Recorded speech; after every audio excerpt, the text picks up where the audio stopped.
د جنوبي وزیرستان انګور اډه پاک افغان لویه لاره د واورې ورېدو له وجې بند شوې. ترانسپورټران د حادثو او ستونزو سره مخ شوي. نور تفصیل راکوي په دې لړ کې زموږ همکار نور علي خان. جی نور علي خان، ترانسپورټرانو ته څه مشکلات دي؟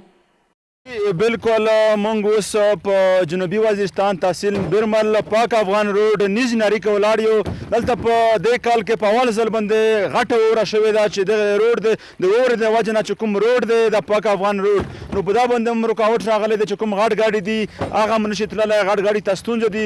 دا تاسو موږ شاته ګورئ چې کوم ګاډی یې دا لوښتی و، دی بیا اوس هم هغه ګاډی چې کوم دی درولی دی اوس هغه ګاډی هم بار کوي. موږ سره دلته چې کوم دا ګاډي استاد دی او ولاړ دی، یعنې به پوښتنه کوو چې دا ګاډی تاسو نه څنګه ولوښتو، تاسو ته په دا روډ په خرابۍ په وجې نه تاسو ته څه تکلیف دی؟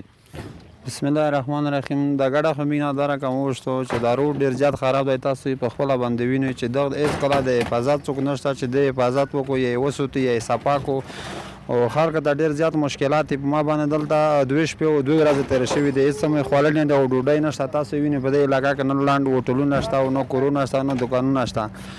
ما د حکومت نه او نورو جګپوړو چارواکو نه ما دا غوښتنه ده چې باید دې خلکو ته او دې روډ ته په کلکه پاملرنه وکړي او ویې ساتي او دا صفا کړي دا روډ چې د خلکو ته. مننه جي. دا ملګری وایي چې د کوم روډ دی دغه د واورې د وجې نه دلته وخت په وخت به د رکاوټونه دي، روډ دی ډېر خراب شوی دی. موږ دا غوښتنه لرو د حکومت نه چې موږ روډ دی زر ته زر جوړ کړی شي.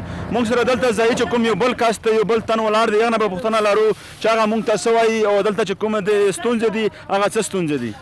زه دا نه واړه مستری یم، زه راوستی یم دغه خلکې دغه د ګاډي دپاره چې مقصد دا ګاډی لوښتی و، دا واوره ګورئ، دا چیکړونه ګورئ. مقصد دغه خلکو ته ډېر تکلیف دی، دغه عوام ته ډېر تکلیف دی.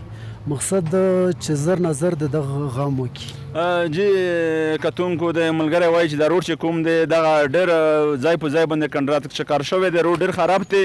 نو موږ دا غوښتنه لرو چې زر زر د حکومت چې کوم دا روډ دی دا روډ باندې کار روان کړي، دا روډ چې کوم دی دغه جوړ کړی شي. که چېرې دا روډ جوړ نه کړی شي نو واوره هم راوارېږي. دا اوس ګورئ که نه مثلا نو دا روډ به بند کول خطره ده.